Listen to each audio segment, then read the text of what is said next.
हम सभी को अक्सर यही लगता है कि हम बहुत ही सचेत और एकदम तर्कसंगत इंसान हैं। मतलब हमें लगता है कि हमारे फैसले हमारे अपने होते हैं, राइट? बिल्कुल, हर इंसान यही मानकर चलता है कि उसका अपनी जिंदगी पर पूरा कंट्रोल है। हाँ, लेकिन न्यूरोसाइंस और जो सदियों पुराना आध्यात्मिक ज्ञान है, अगर हम उन दोनों को देखें तो वो एक बहुत ही असहज करने वाली सच्चाई पर सहमत हैं। सच्चाई ये है कि हम में से ज़्यादातर लोग असल में सिर्फ ट्रिगर्स पर प्रतिक्रिया देने वाले रोबोट्स की तरह जी रहे हैं। एकदम सही शब्द इस्तेमाल किया आपने, रोबोट्स।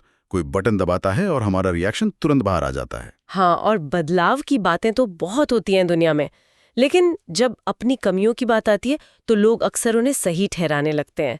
जैसे लोग कहते हैं कि हालात ही ऐसे थे, या फिर मेरा तो स्वभाव ही ऐसा है। खुद को डिफेंड करना इंसान की सबसे पहली फितरत होती है। ये आज की हमारी इस गहरी चर्चा का विषय बहुत खास है। हमारे पास 27 अप्रैल 2026 की एक विशेष मुरली का स्रोत है, और मैं बता दूं, ये कोई साधारण दार्शनिक या नैतिक उपदेश बिल्कुल नहीं है। नहीं, ये उससे कहीं ज्यादा गहरा है। हाँ, ये सेल्फ ट्रांसफॉर्मेशन यानी खुद को पूरी तरह से बदलने का एक बहुत ही साइंटिफिक और मनोवैज्ञानिक मॉडल है। इसमें एक ऐसा नियम दिया गया है जो हमारी सामान्य सोच को पूरी तरह से पलट देता है। और वो नियम क्या है? स्रोत में लिखा है, जैसे दूसरों के अवगुण से नफरत आती है, वैसे अपने अवगुण से नफरत करो। आज हमारा मिशन इसी पूरी प्रक्रिया को डिकोड करना है कि कैसे एक व्यक्ति अपने अंदर के अवगुणों, जिन्हें यहाँ कांटे कहा गया है, उन्हें पहचान का हटा सकता है और फूल बन सकता है। इस स्रोत के सबसे दिलचस्प बात मुझे यही लगती है कि ये बदलाव को सिर्फ एक अच्छी सोच या कुछ मीठे शब्दों तक सीमित नहीं रखता।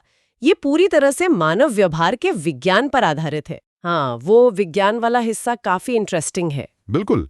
जब इस टेक्स्ट में दुनिया की वर्तमान स्थिति को कांटों का जंगल कहा जाता है, तो इसके पीछे एक बहुत ही स्पष्ट साइंटिफिक वास्तविकता है। आज की दुनिया असल में एक विशाल नेगेटिव एनर्जी सिस्टम बन चुकी है। नेगेटिव एनर्जी सिस्टम मतलब, अगर हम इसे साइकोलॉजी या बायोलॉजी के नजरिए से देखें तो ये कैसे काम कर रहा है? देखिए, अगर हम आज के सामाजिक ढांचे की जांच करें तो हर जगह सिर्फ एक ही चीज दिखाई देती है, कंपटीशन। गला काट प्रतिस्पर्धा जिसे कहते हैं। हाँ, और ये निरंतर चलने वाली प्रतिस्पर्धा स्वाभाविक रूप से कॉन्फ्लिक्ट यानी टकराव को जन्म देती है।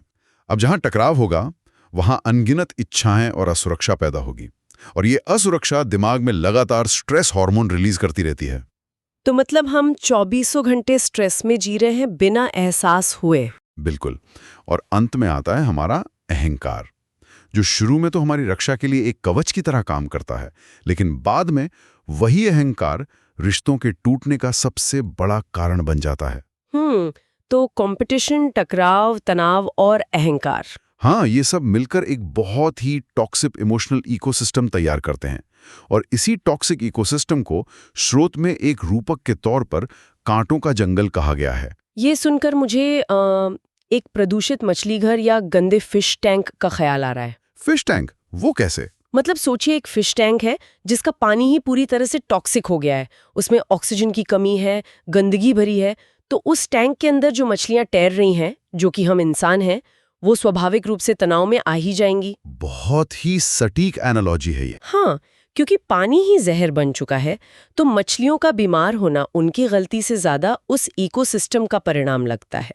लेकिन सवाल ये है कि अगर ये पूरा पर्यावरण ही इतना टॉक्सिक है, तो इस गंदे फिश टैंक में फूल बनने का वैज्ञानिक अर्थ क्या है? कोई उस गंदे पानी से अछूता कैसे रह सकता है? उस टॉक्सिक फिश टैंक में फूल बनने का मतलब है खुद को एक हाई वाइब्रेशन स्टेट में ले जाना।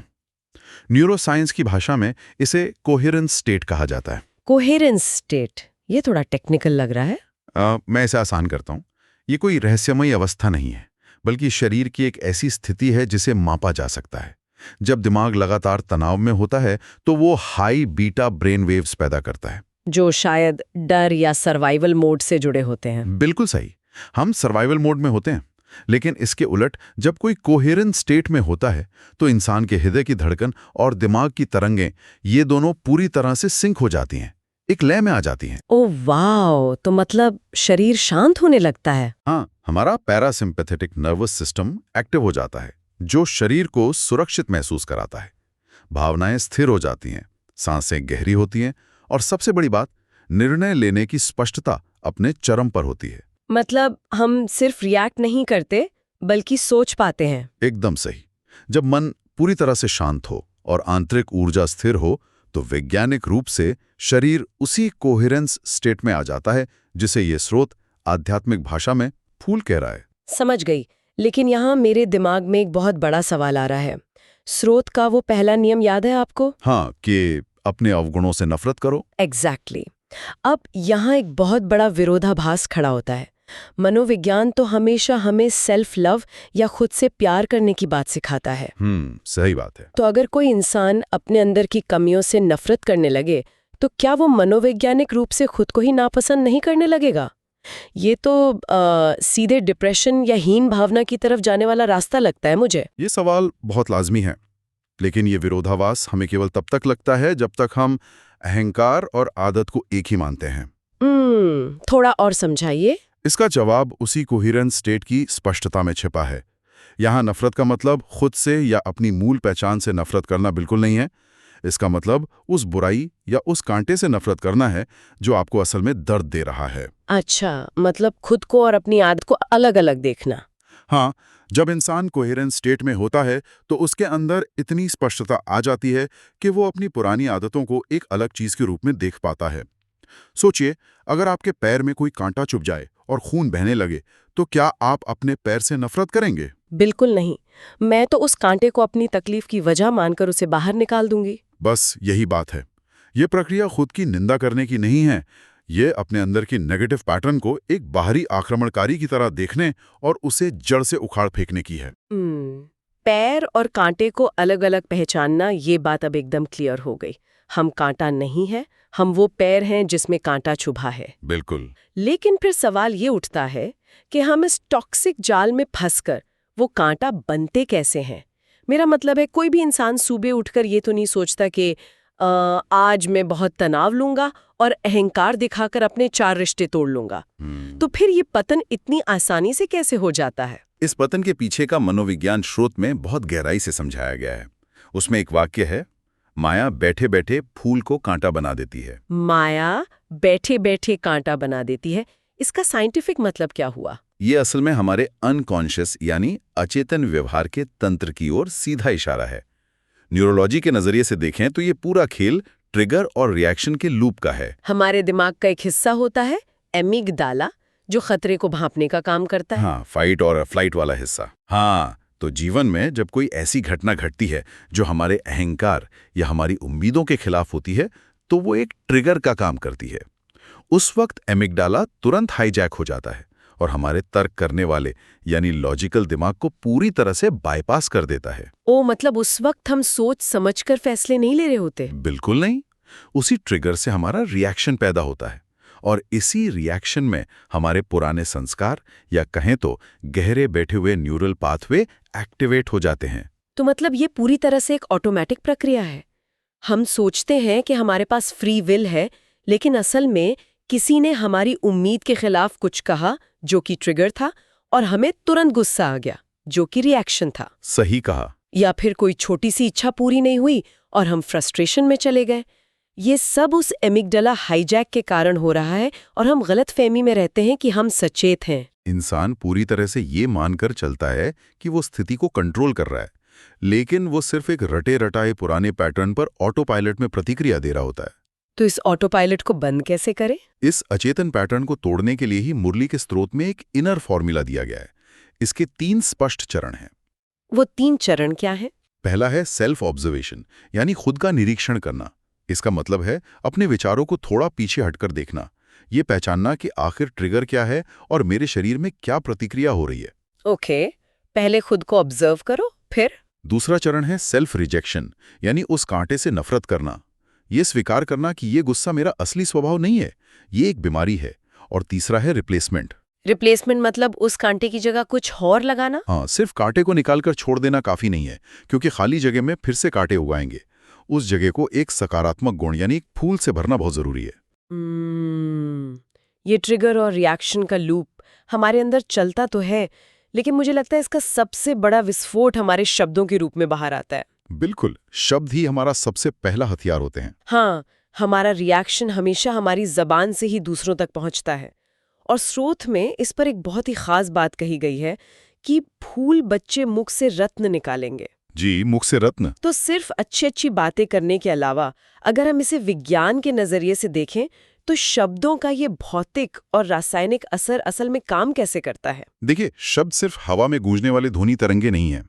विज्ञान की दृष्टि से शब्द असल में वाइब्रेशन कैरियर होते हैं। Vibration carrier. हाँ, जब कोई शब्द बोला जाता है तो वो एकॉस्टिक वेव्स के रूप में हवा से होकर दूसरे इंसान के कान के पर्दे तक पहुंचता है और वहां से ये सिग्नल एक खास नस, जिसे वेगस नर्व कहते हैं, उसके जरिए सीधे हमारे नर्वस सिस्टम में जाता है। अच्छा। तो हर एक शब्द जिसे हम सुनते हैं वो हमारे शरीर के रसायनों को बदलने की ताकत रखता है। तो क्या इसका मतलब ये है कि हमारे बोले गए शब्दों का दूसरे इंसान के शरीर पर एक वास्तविक मापा जा सकने वाला शारीरिक प्रभाव पड़ता है? 100% पड़ता है। जब कोई कठोर, कड़वे या ताने मारने वाले शब्दों का इस्तेमाल करता है तो सुनने वाले का शरीर तुरंत उसे एक भौतिक खतरे के रूप में प्रोसेस करता है। बाप रे, एक खतरे के रूप में? हाँ, और तुरंत शरीर में स्ट्रेस हार्मोन जैसे कॉर्टिसोल और एड्रेनलिन रिलीज होने लगते हैं। दिल की धड़कन बढ़ जाती है, मांसपेशियां तन जाती हैं, शरीर फाइट या फ्लाइट मोड में चला जाता है। और मीठे शब्दों का क्या असर होता है? इसके ठीक विपरीत, जब कोई शांत और मीठे शब्द बोलता है तो ये सुनने वाले के दिमाग में ऑक्सीटोसिन और सीरोटोनिन जैसे हीलिंग हार्मोन पैदा करता है। ये नर्वस सिस्टम को तुरंत शांत कर देते हैं। ये मैकेनिज्म तो वाकई चौंकाने वाला है। इसे ऐसे देखा जा सकता है कि जब कोई व्यक्ति गुस्से में कठोर शब्द बोलता है तो वो असल में दूसरे इंसान के शरीर पर हार्मोनल पत्थर मार रहा होता है। हार्मोनल पत्थर, क्या बात है, बहुत ही बढ़िया उदाहरण है। हाँ, वो पत्थर अदृश्य जरूर है, लेकिन वो शरीर के अंदर कॉर्टिसोल का जहर फैलाकर उतनी ही गहरी चोट दे रहे हैं। और वहीं दूसरी तरफ अच्छे शब्द एक मेडिकल पेन किलर की तरह काम करते हैं। बिल्कुल, वो सामने वाले के नर्वस सिस्टम को आराम देते हैं। तो मुख से रत्न निकालने का असली मतलब केवल सभ्य होना नहीं है, बल्कि दुनिया में एक चलते फिरते मेडिकल पेन किलर की तरह काम करना है। और इसीलिए इस पूरे मॉडल में शब्दों के चुनाव पर इतना ज्यादा जोर दिया गया है। हम केवल बात नहीं कर रहे होते, हम हर शब्द के साथ सामने वाले इंसान की बायोलॉजी बदल रहे होते हैं। ये थियरी तो बहुत मजबूत है कि शब्द हार्मोनल पत्थर या पेन किलर हो सकते हैं, लेकिन असली जिंदगी कोई लैबोरेटरी तो है नहीं। जाहिर है, रियल लाइफ बहुत अलग होती है। हाँ, चाहिए इसे एक आम दिन की कहानी के रूप में देखते हैं। मान लीजिए सुबह कोई इंसान अपनी गाड़ी से ऑफिस जा रहा है और अचानक कोई उसे गलत तरीके से ओवरटेक करता है। ये एक सीधा ट्रिगर है और हमारा डिफॉल्ट रिएक्शन गुस्सा और गालियां होती हैं। तो ऐसी स्थिति में ये ज्ञान कैसे लागू होगा? ये एक बिल्कुल वास्तविक स्थिति है जहां ट्रिगर काम करता है। सामान्य रिएक्शन तो काउंटर अटैक है, जो सिर्फ विवाद को बढ़ाता है। लेकिन मुरली का स्रोत इस स्थिति के लिए एक बहुत सटीक प्रयोग देता है। वो कहता है, क्रोधी के साथ नम्र हो जाओ। क्रोधी के साथ नम्र? पर लोग इसे कमजोरी मान लेते हैं। यही तो सबसे बड़ी गलतफहमी है। जब सामने वाला आक्रामक हो और इंसान उसका जवाब नम्रता से दे, तो वो असल में उस ट्रिगर रिएक्शन लूप के सर्किट को ही तोड़ देता है। नम्रता कमजोरी नहीं है, ये एक बहुत ही शक्तिशाली शॉक एब्जॉर्बर की तरह काम करती है। Shock absorber. हाँ, ये सामने वाले के गुस्से को बेअसर कर देती है और जो व्यक्ति शांत रहता है उसकी अपनी कोहेरेंस स्टेट बनी रहती है। ठीक है, तो रास्ते का गुस्सा हमने नम्रता से संभाल लिया। अब मान लीजिए वो इंसान ऑफिस पहुंचता है, वहां कॉफी मशीन के पास लोग खड़े हैं और बॉस की या किसी की बुराई चल रही है। गपशप भी तो जिंदगी का एक बहुत बड़ा हिस्सा है जो एकदम नॉर्मल लगती है। समाज में गपशप और आलोचना सबसे आसानी से मिलने वाला टॉक्सिक फूड है, लेकिन स्रोत स्पष्ट कहता है, मुख से पत्थर नहीं रत्न निकालो। तो इसका ऑफिस में क्या मतलब हुआ? इसका व्यावहारिक मतलब है zero criticism, zero complain policy. किसी की बुराई में शामिल होना असल में अपने खुद के मुंह से पत्थर निकालना है, जो पूरे माहौल में कॉर्टिसोल बढ़ाता है। एक फूल बनने का मतलब है उस गपशप के चक्र को वहीं रोक देना और किसी की तारीफ करके उस ऊर्जा को बदल देना। ये तो मुश्किल है लेकिन जरूरी है। अब ऑफिस से लौटते वक्त या दिन भर में इंसान अपना फोन निकालता है, हम सोशल मीडिया पर दूसरों की परफेक्ट जिंदगी देखते हैं या भड़काने वाली खबरें पढ़ते हैं। इससे हमारे अंदर असुरक्षा और आकर्षण पैदा होता है, जिसे स्रोत में शायद महाशत्रु कहा गया है। हाँ, लस्ट या डिजायर को महाशत्रु कहा गया है। तो ऐसा लगता है कि हम फोन चला रहे हैं लेकिन फोन हमें चला रहा होता है। इसके लिए स्रोत में एक बहुत गंभीर चेतावनी दी गई है, संग दोष से संभाल रखनी है। संग दोष मतलब बुरी संगत। अक्सर हम संग दोष का मतलब सिर्फ बुरे दोस्तों के बीच उठने बैठने को मानते हैं, लेकिन आज के दौर में सबसे बड़ा संग दोष डिजिटल है। फोन असल में हमारे अचेतन मन के लिए 24 घंटे खुला हुआ एक जंक फूड बुफे है। बाप रे, जंक फूड बुफे, ये तो बहुत सच बात है। वो डिजिटल संगति हमारे एमिगडाला को लगातार हाई अलर्ट में रखती है और उन इच्छाओं को ट्रिगर करती है जो कभी पूरी नहीं हो सकती। इस महाशत्रु से बचने का उपाय लड़ना नहीं है, बल्कि अपना फोकस शिफ्ट करना है। फोकस शिफ्ट करना। हाँ, जब तक डिजिटल इनपुट को सचेत रूप से फिल्टर नहीं किया जाएगा, उस मेंटल कंपनी को साफ नहीं रखा जाएगा, तब तक एक स्थिर कोहेरेंट स्टेट में रहना लगभग असंभव है। तो ये पूरा दिन मतलब रास्ते का गुस्सा, ऑफिस की गपशप, फोन का डिजिटल कचरा, इन सभी संघर्षों को पार करने के लिए तो एक बहुत बड़े दृष्टिकोण की जरूरत महसूस होती है। बिल्कुल, ये आसान नहीं है। हाँ, ये सब करना बहुत भारी लग सकता है अगर इंसान को खुद ही ये सब हर पल मैनेज करना है। तो ये सेल्फ ट्रांसफॉर्मेशन तो एक पहाड़ चढ़ने जैसा काम है। ये भारी जरूर लगता है, और यहीं पर स्रोत में छिपे हुए दो बहुत गहरे सिद्धांत सामने आते हैं। पहला सिद्धांत है माली बनाम बागवान का कॉन्सेप्ट। इस मॉडल में शिव बाबा को बागवान या मुख्य स्रोत माना गया है। बागवान मतलब जो बगीचे का मालिक है? हाँ, जिसके पास सारा ज्ञान और ऊर्जा है। लेकिन इंसान खुद एक माली है, यानी एग्जीक्यूटर है। बागवान और माली, तो यहाँ दोनों के बीच काम का बंटवारा किस तरह से हो रहा है? पे या खरपतवार निकालने का जो असली काम है वो माली का ही होता है।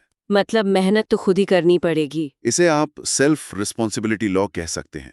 स्रोत में एक बहुत ही गहरी लाइन लिखी है, मेहरबानी अपने ऊपर करनी है। भगवान सिर्फ ज्ञान और शक्ति दे सकता है, लेकिन उस ज्ञान को जिंदगी में उतारने की मेहनत इंसान को खुद ही करनी पड़ती है।